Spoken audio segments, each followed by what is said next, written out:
Hey, it's your boy Spank Dog, aka Puffinstein at YouTube. Like, comment, share, subscribe. BC Spank Dog at Instagram and Puffinstein514 at Twitch. Let's get into it. So, you guys know that I like the conspiracy theories. Even some of the stuff is true. They testified at Congress about the UAVs and the UFOs. You know, even that is still suspect because people in the government don't always tell the truth. So we're gonna get right into it. Let me hit play on this and let's watch the video.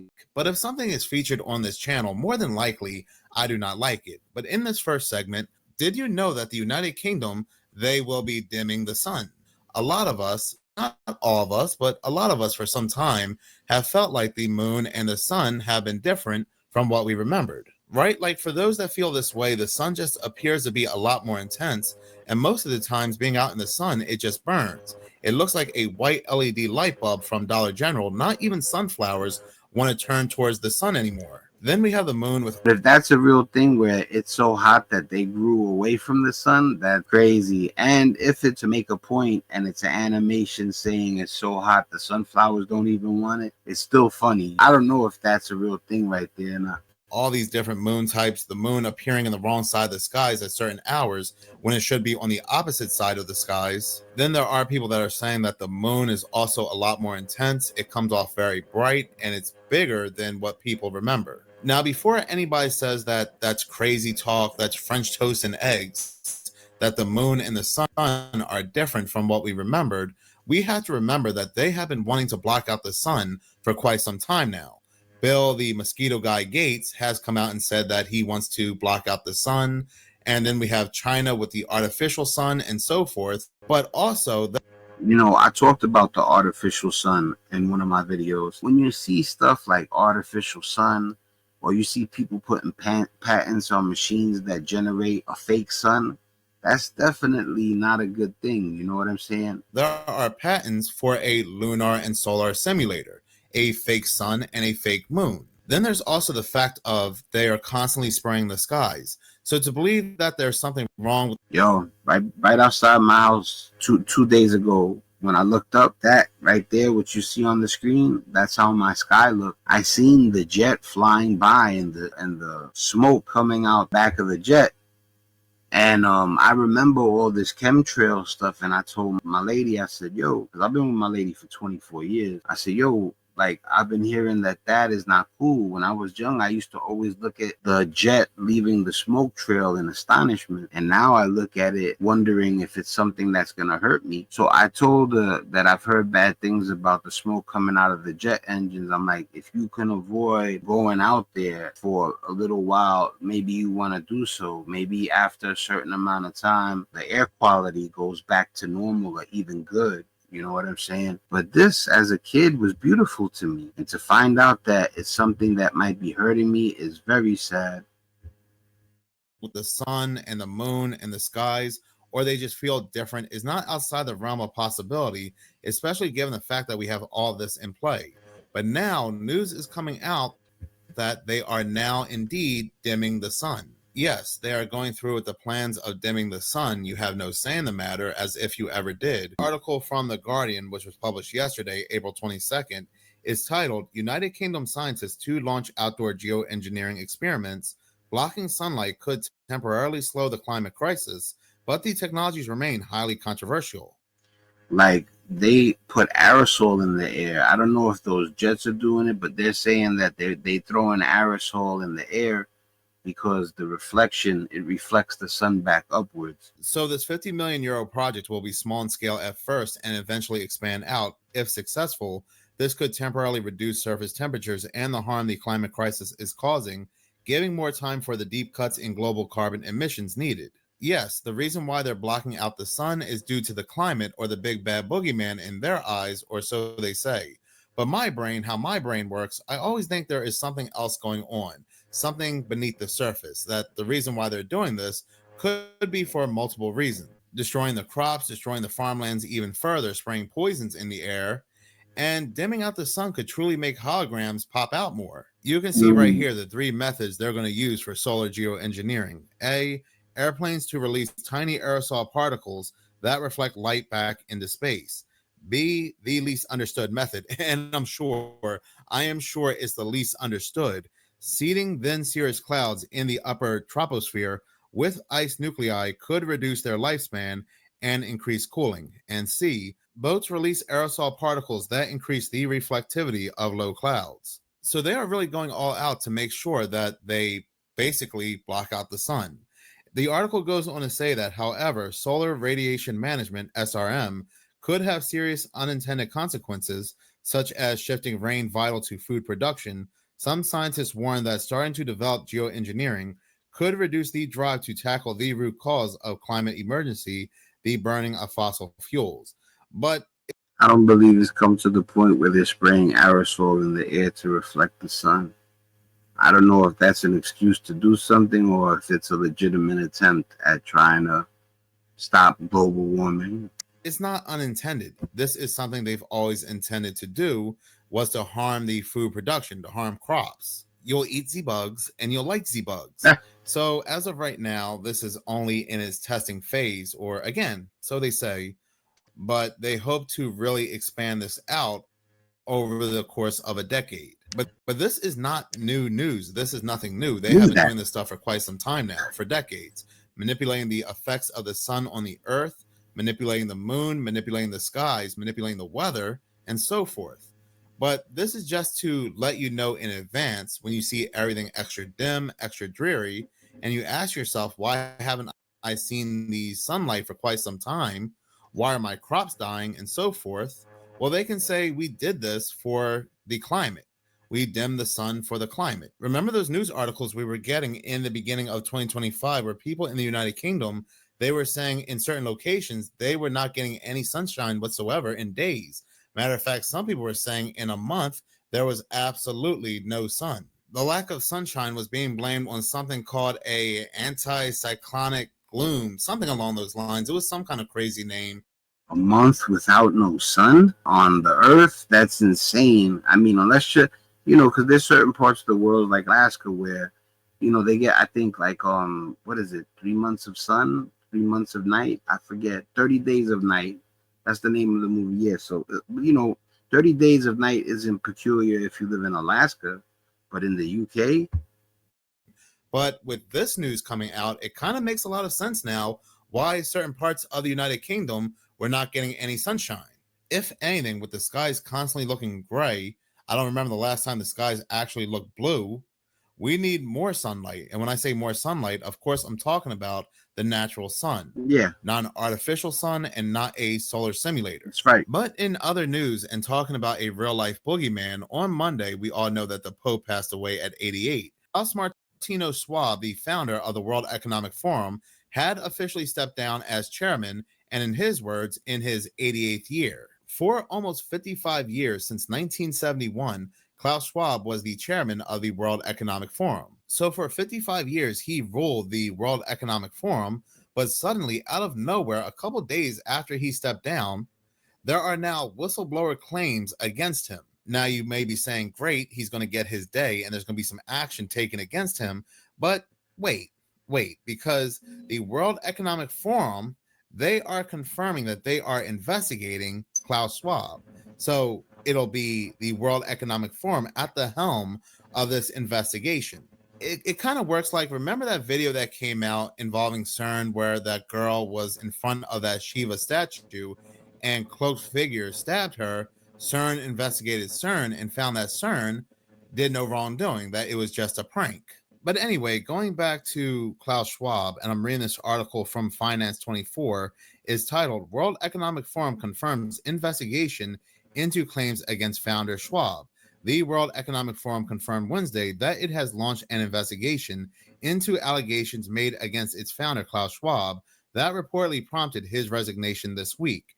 The article goes on to say that in a statement confirming a report by the Wall Street Journal, the World Economic Forum said its board of trustees unanimously supported the Audit and Risk Committee's decision to initiate an independent investigation following a whistleblower letter containing allegations against former chairman Klaus Schwab. But the board, in their very first statement, hailed Schwab's outstanding achievements in his 55 years in charge. So what are the allegations against Klaus Schwab that he is denying? Continue to read the article. It goes on to say that emergency meeting, the letter said to have been sent by anonymous current and former World Economic Forum staff, included allegations that Klaus Schwab asked junior employees to withdraw thousands of dollars from ATMs on his behalf and use forum funds to pay for private in-room massages at hotels, wrote the Wall Street Journal, which said it has seen the letter and spoken with people familiar with the case. The article goes on to say it also alleged that his wife Hildy scheduled token forum-funded meetings in order to justify luxury holiday travel at the organization's expense, the paper said.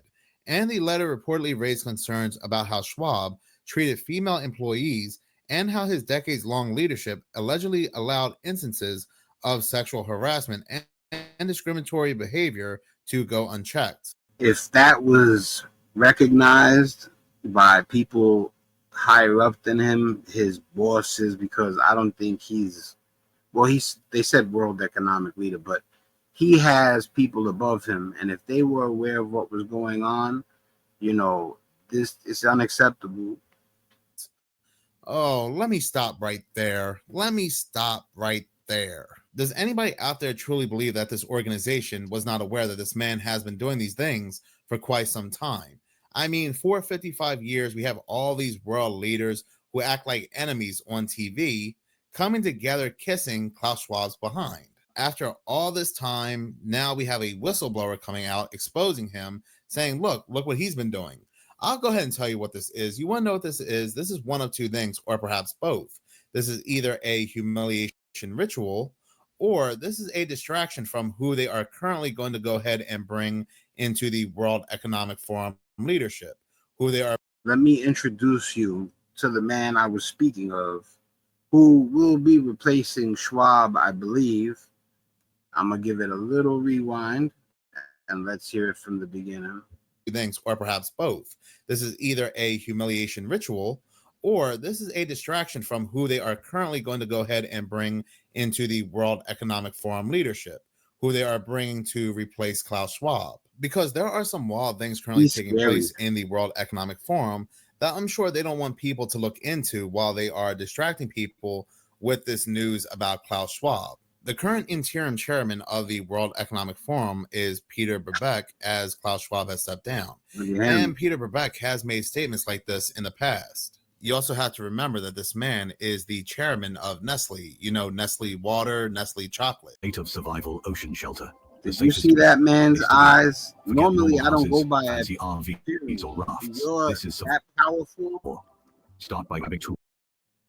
Well, I think also people are saying you're up to no good and you have that much power and you look like you have not to be looking at a person's looks or whatever. I don't care about how a person looks like that, but he just fits the bill of looking evil and everything else that comes along with it.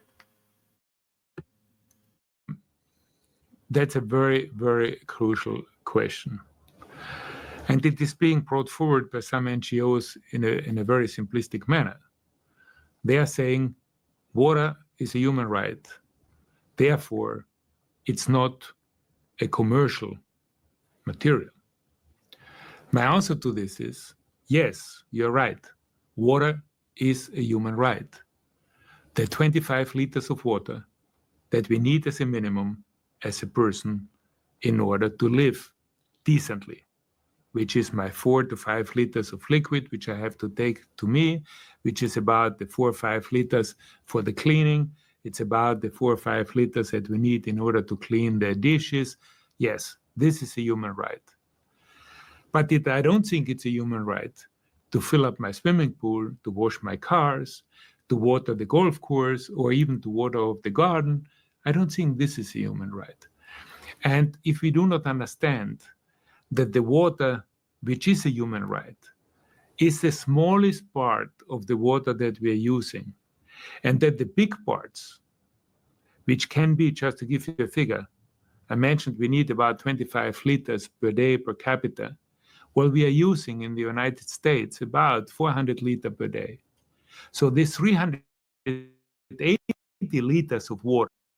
I mean, to fill up Astoria, because I live in New York City, so in Astoria, Queens, there's a very popular pool. I don't even know if it's open. This was when I was younger, but Astoria Pool was probably the most popular pool in New York for a long time.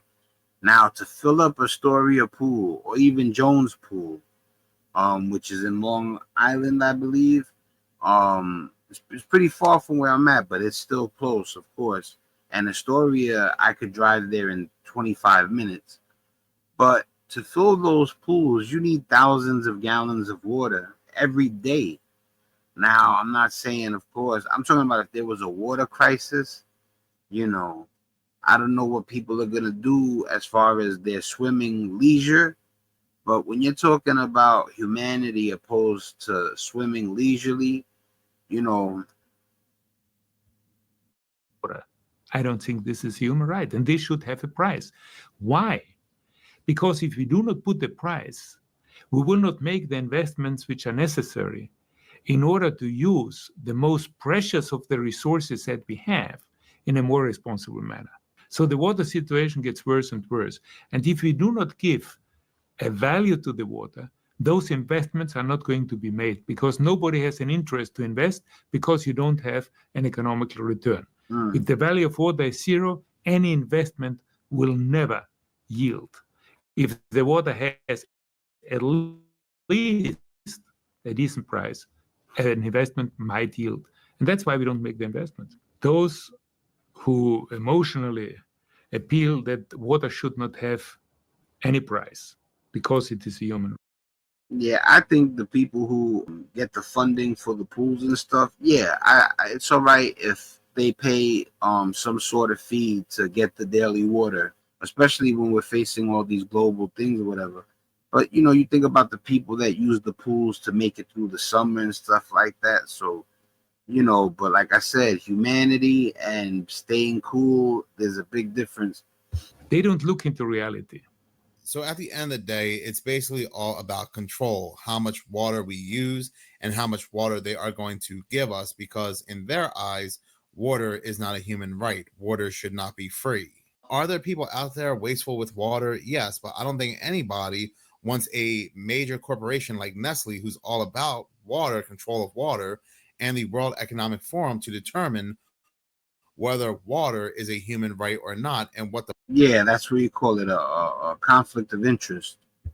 price should be when it comes to accessing water. And this is what people are currently talking about when it comes to Peter Brabeck, the current chairman of the World Economic Forum, among other things. And now suddenly we are getting news about the old guy, the older guy who has just recently stepped down. Who cares what Klaus Schwab did with the World Economic Forum funds? We know he's corrupt. We know the World Economic Forum is corrupt. But I'm worried about other things that the World Economic Forum are currently doing, have done, and are about to do. And this was the first time I heard about CrowdStrike.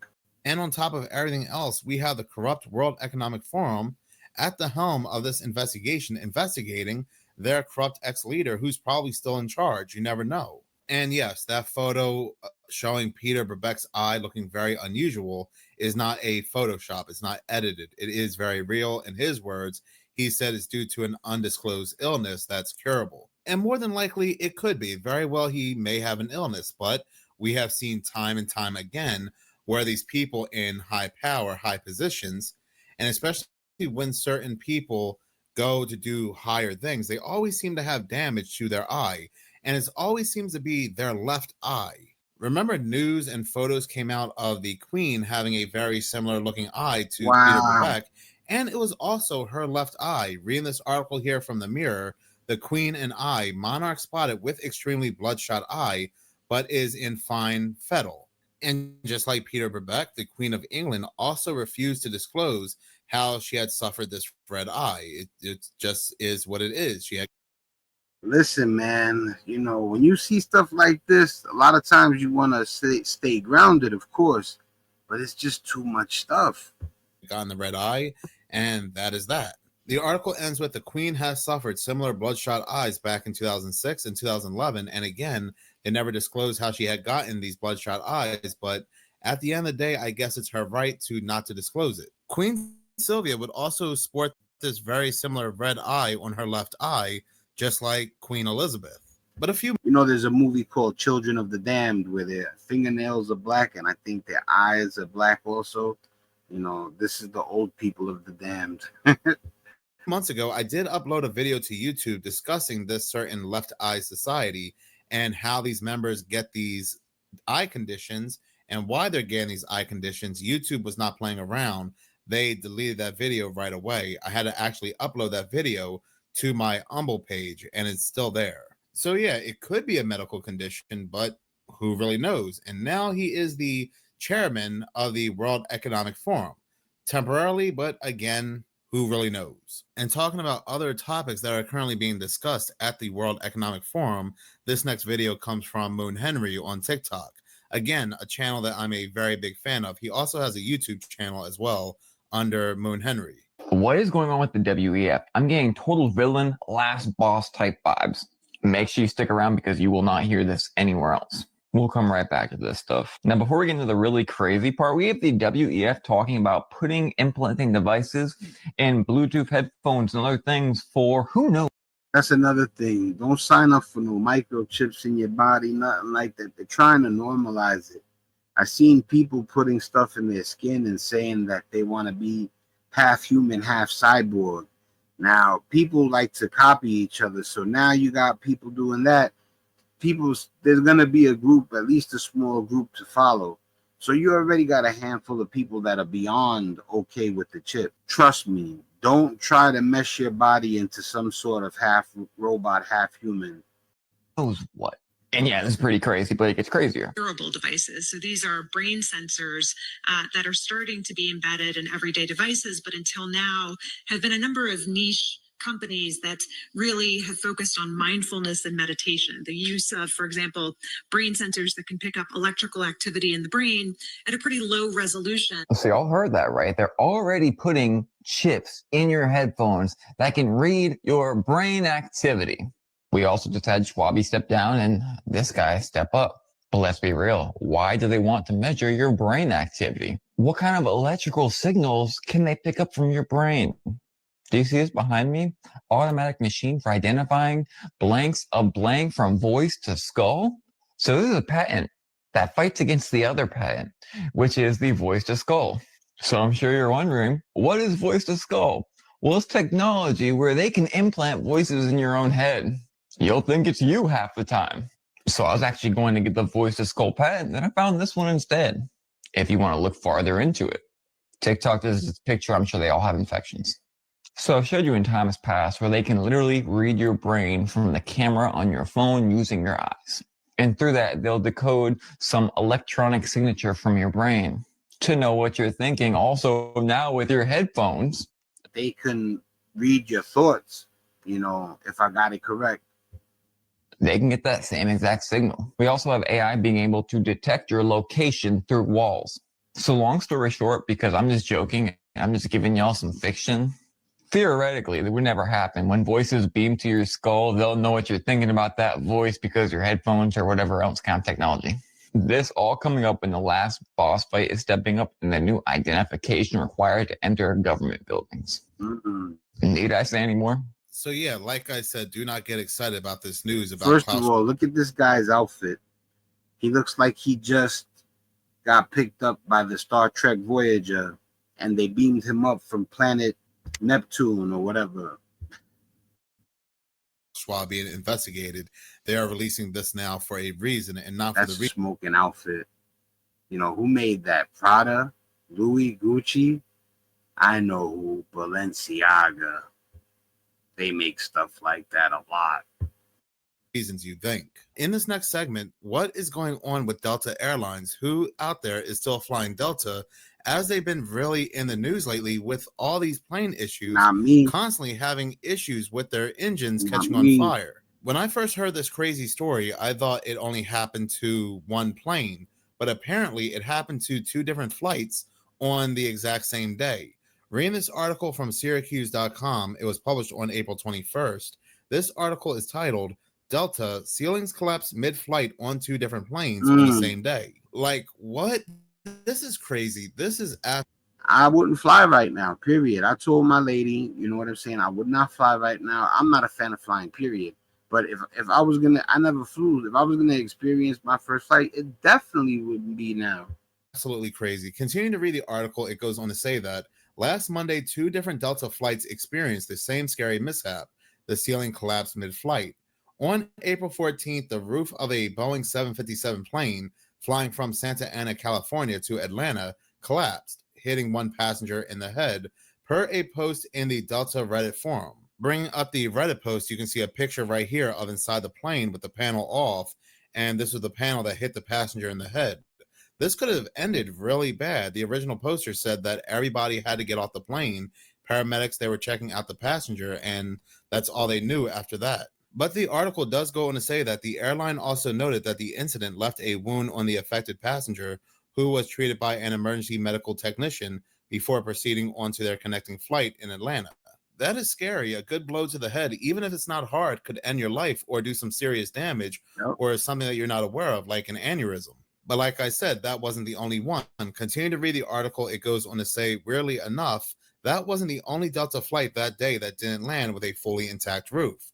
A Boeing 717 plane traveling from Atlanta to Chicago also faced the same rare circumstance. However, none of the passengers sustained injuries during this flight. Of course they didn't. All the passengers in that row saw the roof coming down, and they were all holding it up for the remainder of that flight. And while the inside of the ceiling is only cosmetic, nobody wants to be 30,000 feet in the air witnessing the plane falling apart from the inside, especially given the fact that this is Delta. And like I said, they've been all over the news with these engine fires. Matter of fact, a couple days after the ceilings came off, and a couple days ago, I believe it was the 21st, there was an engine fire where the passengers had to evacuate. And again, it was another Delta plane. At Orlando International, fire on the ramp. We're calling the fire truck right now. We'll do that. Thank you very much. The right side engine on a fully loaded Delta Airlines flight spewing flames just moments after pushing back from the gate. There's obviously people on that plane. As pilots quickly shut off fuel to the engine, passengers evacuated the jumbo jet down emergency slides. The process slowed, with passengers only able to evacuate from the left side of the plane. Please take your time going down the stairs. On board the Orlando to Atlanta flight, Channing Wells and her 9-year-old son returning home after a Disney cruise. So you had everyone in the back of the plane in a panic trying to rush to the front. And then all of a sudden you start smelling the smoke and different things like that. And then everyone was panicking. Firefighters quickly doused the flames as passengers gathered on the ramp. Delta says the highly unusual fire happened in the engine's tailpipe. In my many years of flying, tailpipe fires are very rare. I was trained for it, but in all my years, I never had a tailpipe fire. The latest in a string of high-profile aviation incidents this year that have flyers on edge. Meanwhile, another Delta flight declared an emergency and landed back in Orlando after experiencing a cabin pressure issue over Jacksonville. Delta says all affected passengers are being rebooked. And I didn't know there was another Delta issue around that same time. Yesterday, a Delta flight makes emergency landing in Orlando over a cabin pressurization issue. Matter of fact, it was the same exact day as that engine fire. The article goes on to say, Delta Flight 1030 made an emergency return to Orlando on Monday due to a cabin pressure issue, marking the second Delta incident at the airport that day. Now, I still do not know how people continue to fly Delta with all of this in the news. All right, people. You know, what I really don't understand is how they don't put more concern into making sure these planes are safe to fly. Because even if somebody tampered with the plane, let's say, before it takes flight, you know, I'm pretty sure they do, but it should be a completely thorough check before the plane takes flight. Now, a lot of people be like, oh, that's going to take a lot of time. Well, listen, you're going to go out of business if things keep happening. Nobody's going to want to get on a plane that they think will go down in flames, you know? So, yeah, and there's been a lot of plane issues lately. I'm not going to go into specifics and try to remember every single thing. I remember it was something with the Boeing 747. You know, the helicopter, the remote control helicopter crashed into the plane another time. cabin fire, etc. So, you know, when my man tells me something's going on, I definitely listen. It's your boy Spank Dog, man. Like, comment, share, subscribe. Definitely drop a comment. I'd like to know what you guys think anytime I do a video. You know, peace and much love. I'm out of here.